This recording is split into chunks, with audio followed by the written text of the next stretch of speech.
కక్ష సాధింపు ఏముంది, ఆధారాలు దొరికాయి. సో అధికారులకి డిస్క్రిప్షన్ ఉంటుంది, వాళ్ళు ఎప్పుడైనా చేయొచ్చు.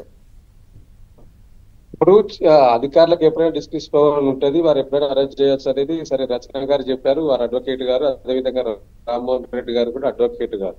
సో నేను టెక్నికాలిటీకి పోతలేనండి. ఇప్పటిదాకా రామ్మోహన్ రెడ్డి గారు చెప్పినట్టు సామాన్య ప్రజలకు అర్థమయ్యే రీతిలో నేను చెప్పదలుచుకున్నాను. ఇవాళ ఈ ఇది ఎక్సైజ్ పాలసీ, ఢిల్లీ ఎక్సైజ్ పాలసీలో జరిగిన తగిన సాక్ష్యాధారాలు సరిగా లేవని గతంలో మే 7వ తారీఖు నాడు ఢిల్లీ అవెన్యూ కోర్టు ఈడీని ప్రశ్నించింది. మీరు సరైన సాక్ష్యాధారాలు లేకుండా కేవలం స్టేట్మెంట్ల సాయంతో మాత్రమే దర్యాప్తు జరుగుతున్నది, ఇది సరైనది కాదు, అప్రూవర్ చెప్పిన వివరాలనే మీరు తీసుకున్నారు తప్పితే ఆధారాలు లేవన్నది. ఇప్పుడు 100 కోట్ల కుంభకోణం అంటే మీరు లక్షల్లో కూడా రికవరీ చేయలేదు, డబ్బులు ఎక్కడ కూడా మన కవిత గారి ఇంట్లోనో లేకపోతే కవిత గారి ఆఫీసుల్లో లేకపోతే ఎక్కడ కూడా దొరకలేదండి. ఎలా ఈడీ ఎన్ఫోర్స్మెంట్ కి సంబంధించి ప్రత్యేకంగా డబ్బులు దొరికిన సందర్భం కూడా ఎక్కడ లేదు. ఈ 100 కోట్ల కుంభకోణం అని చెప్తారు, ఇది ఢిల్లీలో ఒక ఎక్సైజ్ పాలసీ సంబంధించిన చాలా సందర్భాలలో మేము కోర్టుకు అడిగిన సందర్భాలు కూడా ఉన్నాయి. నేను ఏమంటున్నానంటే బీఆర్ఎస్ పార్టీగా మేము చెప్తున్నది ఏంటి అంటే, బీఆర్ఎస్ పార్టీ ఒకటే కాదండి, భారతదేశంలో ఉన్న ప్రతిపక్ష పార్టీలన్నీ మన బీజేపీ భారతీయ జనతా పార్టీకి నచ్చని పార్టీలన్నింటినీ కూడా ఈనని పార్టీలన్నింటినీ కూడా గతములో కవిత గారిని బీజేపీలోకి రమ్మన్నది వాస్తవం, ఆమె రానన్నది వాస్తవం.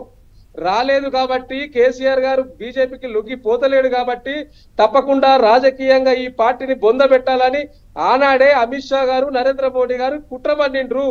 ఆ కుట్రలో భాగంగానే ఇవాళ సరైన ఆధారాలు లేకున్నా 2 సంవత్సరాల నుంచి నడుస్తున్న కేసులు కావాలని లోక్సభ ఎన్నికల ముందు మా పార్టీని తక్కువ చేయడానికి, తెలంగాణ ప్రాంతంలో లేకుండా చేయడానికి చేసిన కుట్రలో భాగమే ఈ యొక్క అరెస్ట్ అనే విషయాన్ని ఇలా తెలంగాణ ప్రజలు చర్చించుకుంటా ఉన్నారు.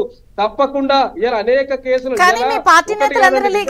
కాంగ్రెస్ లో జాయిన్ అవుతున్నారు కదా చంద్రిక గారు. ఒక నిమిషం, ఇప్పుడు ఇవాళ రచన గారు కానీ రామ్మోహన్ రెడ్డి గారు చెప్పాలి, అనేక కేసులు ఈ దేశంలో అనేక రాజకీయ పార్టీలపైన కేసులు నమోదైనాయి. ముఖ్యంగా నేషనల్ హెరాల్డ్ కేసులో సోనియా గాంధీ రాహుల్ గాంధీని ప్రశ్నించారు కదా, మీరు ఎందుకు అరెస్ట్ చేస్తలేరు రాహుల్ గాంధీ గారిని, సోనియా గాంధీ గారిని? ఇది ఈడీ అనేక సందర్భాలలో విచారణకు పిలిచింది కదా. మొన్న వారు లోక్సభ మన అసెంబ్లీ ఎన్నికలకు ముందు కూడా సోనియా గాంధీ గారు రాహుల్ గాంధీ గారిని విచారణకు పిలిస్తే దేశవ్యాప్తంగా నిరసన కార్యక్రమాలు కూడా చేపట్టిండ్రు కాంగ్రెస్ పార్టీ. కాదండి వాస్తవ రెడ్డి గారు, సరే కాసేపు కాంగ్రెస్ బీజేపీ నిజంగానే కుమ్మక్కైపోయాయి ఇలా అనుకున్నా, మీ విషయంలో ఇప్పుడు ఎన్నికలకు ముందు ఒక పక్కన కాళేశ్వరం అవినీతికి సంబంధించిన ముద్ర, ఇప్పుడు సడన్ గా కవితకి సంబంధించిన లిక్కర్ స్కామ్ మూలాలు బయటపడటం, ఆధారాలు, ఇన్ని అవినీతి ఆరోపణలతో అసలు మీ ఉనికి ప్రశ్నార్థకం అవ్వట్లా? రేపు ఇవన్నీ మీకు మీ ఉనికి నిజంగా క్రాస్ రోడ్స్ లో లేదు? కళ్ళ ముందు అన్ని అవినీతి ఆరోపణలే కనిపిస్తున్నాయి కదా.